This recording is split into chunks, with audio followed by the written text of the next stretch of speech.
Hi, this is Ray Jimenez. I think we should burst the learning objective bubble or burst the bubble of learning objectives.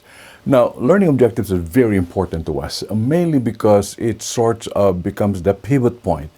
It becomes the main influencer of all that we do in learning design.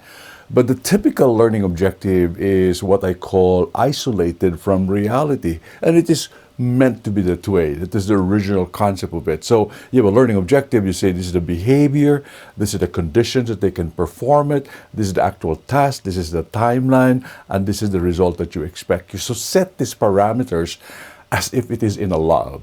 So the learners has to be in a lab situation. Now, it has its own purpose, being just the way in a very, very clear-cut fashion.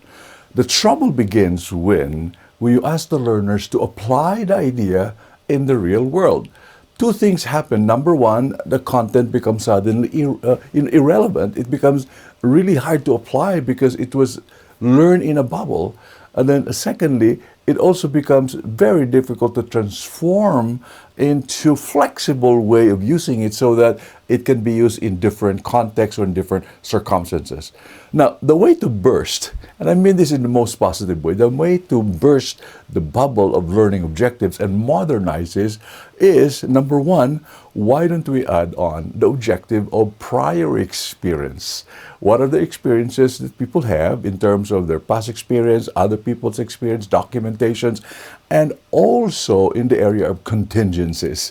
What if within the realm of application, there are things that were not projected within the learning objective in itself?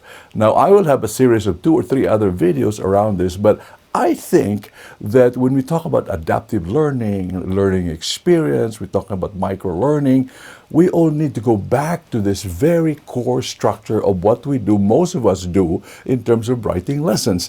We need to expand it and allow our traditional learning objectives to have more flexibility by incorporating past experiences or other form of experiences, and then allowing it ability to allow the learners to have contingency thinking if and when the particular answers are not found in the learning objective. Reflect on this and see whether it becomes meaningful to you. I've done it a lot with my clients and we're testing it and see how it expands the value and contribution of learning objectives.